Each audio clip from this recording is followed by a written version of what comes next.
Hello, class. My name is Sarah Bernie Wishart. You'll probably see me signed off to you as Prof. SBW. You can call me Sarah, you can call me Professor Bernie, you can call me Professor Wishart. Whatever makes you most comfortable is totally fine by me. We're entering a very exciting period of our class this week, and we're rounding up the end of our very first writing assignment. Now, as you can tell, I get very excited about the writing assignment because I know that this is one of your two chances to really show how you think about, analyze, and really draw some good, solid conclusions from the evidence that you've performed research on.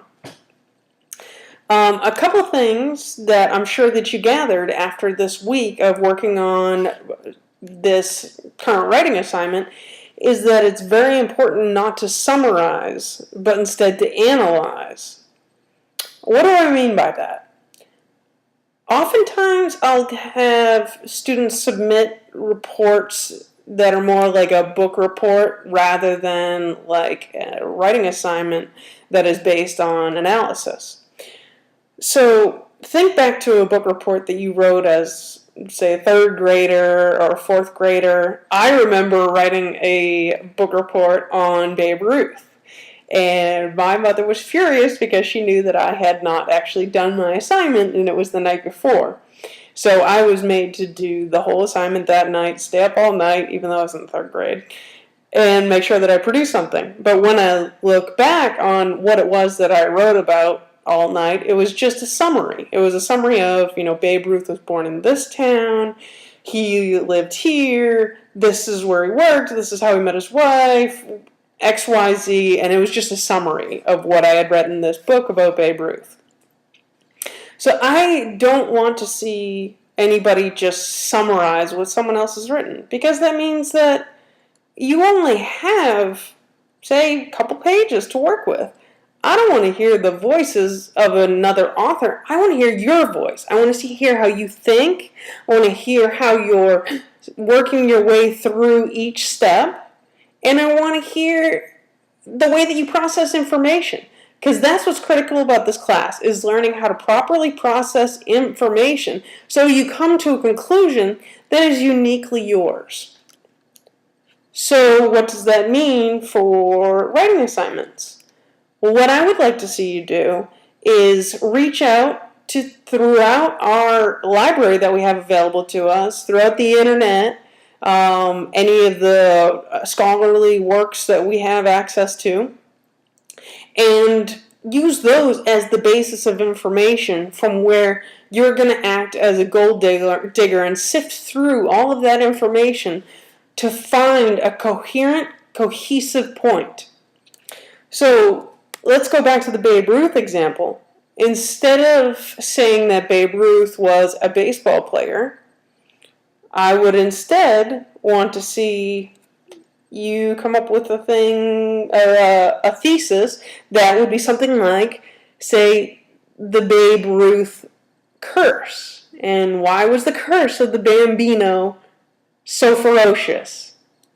That's what I want to see. I want to see you come to a point, and I want to see you prove it throughout each paragraph, supporting your ideas as you go through, which I know each of you are more than capable of doing based on what I've already seen on the discussion boards.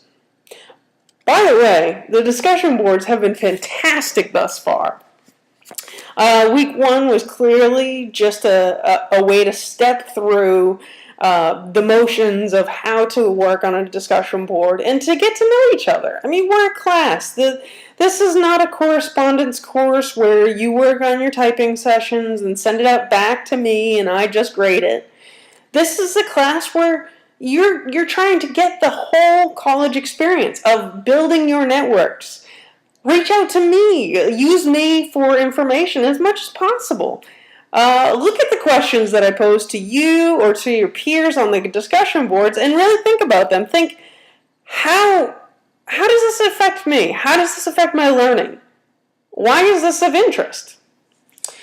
Now, for me, I love history. I hated history in the beginning.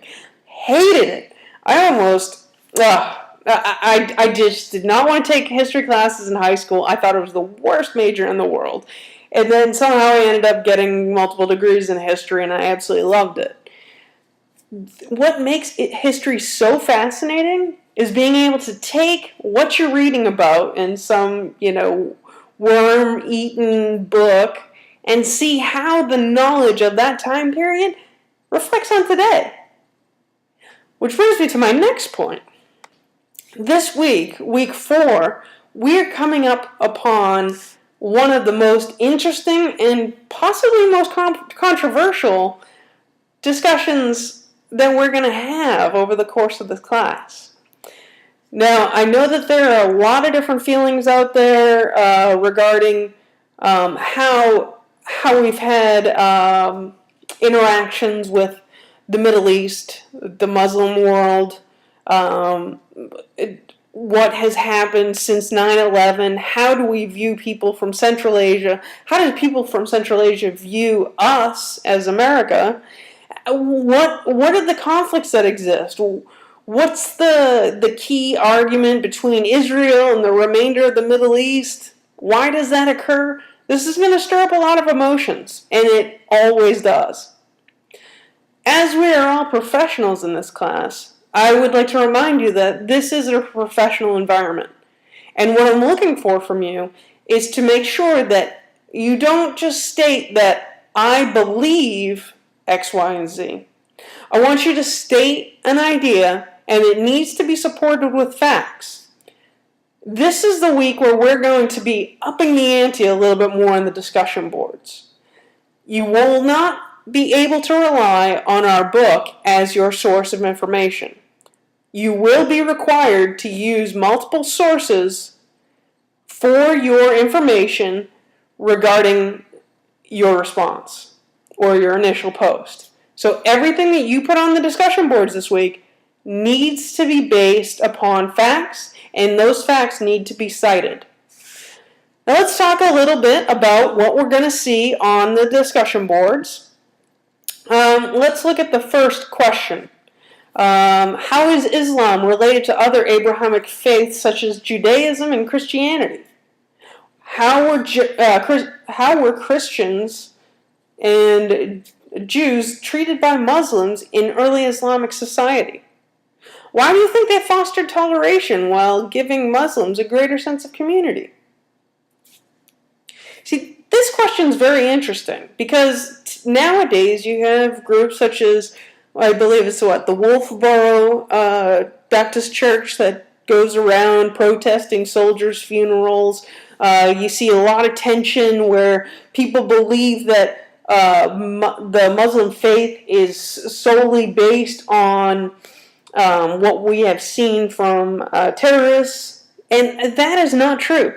The Muslim faith is one of the largest faiths in the world, and looking back on how Muslims treated others of Abrahamic faiths during the early 700s, the late 600s, how the Muslim conquering of Europe, the Middle East, portions of Central Asia, how that occurred, and how tolerance played a role. I want you to really think through each of these questions, because I have 8 of them listed here. And I want you to consider how is the information that we are looking at from the past affecting today's situation. How can we look back on something such as the 12th Caliphate and consider that when we're looking at the problems between Shiite and Sunni Muslims? Why is it important? Now dig deep. I know it's very tempting to just write a very basic response of, this is what I saw in the book, I agree, great review. I really want to see people step up. I want to see you move forward. I want to see you really dig a lot deeper into the issues. Answer the question as you would normally. Support and buttress your argument for your answer with outside sources, which do not include our book. And then I want to see you say how that influences today. Can you do that? I know you can.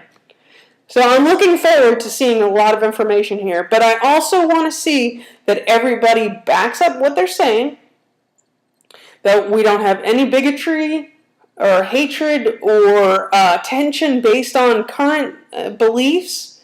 This is a review of history, and this is a review of how it affects current events. Test yourself.